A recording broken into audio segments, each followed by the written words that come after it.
Olá, amigos. No Raciocínios Rápidos de hoje, estamos, mais uma vez, oferecendo sugestão de leitura àqueles que ainda não conhecem determinadas obras. E a sugestão que fazemos hoje é a respeito da obra Diversidade dos Carismas, obra do autor, escritor, o famoso escriba do Espiritismo, Hermínio Correia de Miranda. Hermínio Correia de Miranda, que foi um grande estudioso, pesquisador e erudito, um dos mais eruditos autores espíritas da literatura entre os encarnados.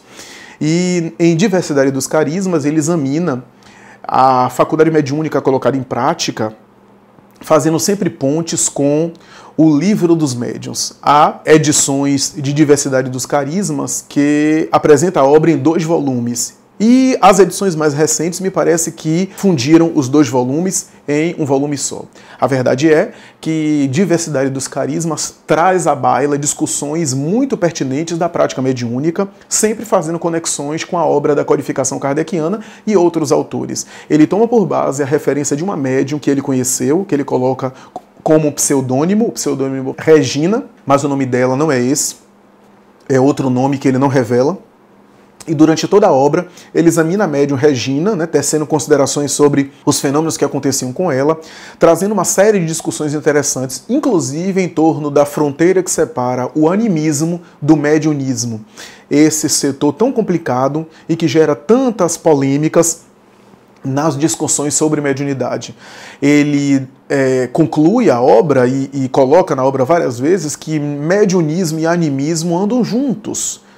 E que, claro, o ideal é que o mediunismo não seja bloqueado pelo animismo e que a comunicação, as mensagens mediúnicas, não tenham o caráter absoluto da personalidade do médium, mas sempre tem alguma tinta, alguma característica do instrumento que recebe a mensagem, porque passando por ele, é claro que sofre alguma influência do seu vocabulário, do material cerebral que o médium tem, conteúdo e conceito que é colocado na própria obra, entre outras considerações. Hermínio de Miranda alerta especialmente aqueles que se dedicam à prática mediúnica, para o caso de Regina, porque ela quase tem as funções mediúnicas bloqueadas, se atormenta por conta de uma excessiva disciplina exigida pela casa espírita e pelos centros espíritas que a abrigaram. Por falta de estudo doutrinário, quiseram impor à médium um regime de disciplina militar das Forças Armadas, que nas Forças Armadas cabe muito bem, porque a lógica das Forças Armadas tem que ser daquela forma, aquela hierarquia, aquela estrutura,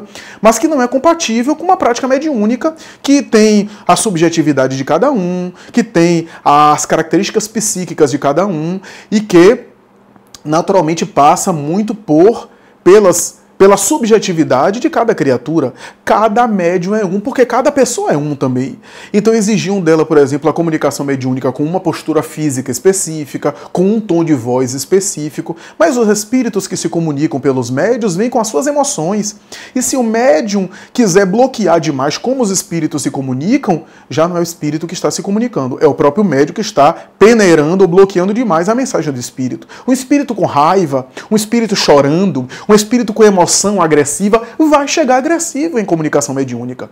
Não se pode exigir que o médium, num espírito agressivo, tem que falar: eu tô com raiva, eu tô muito chateado, me mataram, eu tô odiando. Onde já se viu uma coisa dessa? E que algumas casas espíritas, alguns dirigentes, por falta de estudo doutrinário, assim recomendam.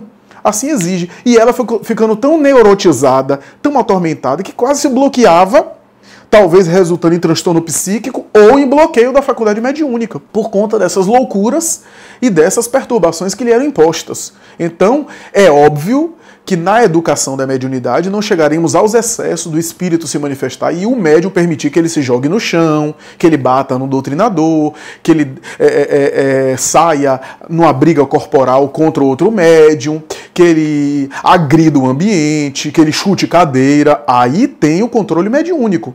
Mas o espírito precisa falar, e o médium precisa deixar o espírito falar com a sua emoção. E cada médium tem as suas características de viabilizar mais intensamente ou menos intensamente a comunicação que por ele acontece, que por ele se manifesta. Então, o livro Diversidade dos Carismas é um estudo primoroso da faculdade mediúnica, da prática mediúnica, da experiência medianímica, como ele gostava de escrever o espírito André Luiz, Inclusive, ele tem capítulos que ele separa aquilo que é de natureza anímica e que muita gente pensa que é mediúnico, e aquilo que é essencialmente mediúnico, ou predominantemente mediúnico, e muita gente confunde com fenômeno anímico. Diversidade dos carismas. Vale a pena ler.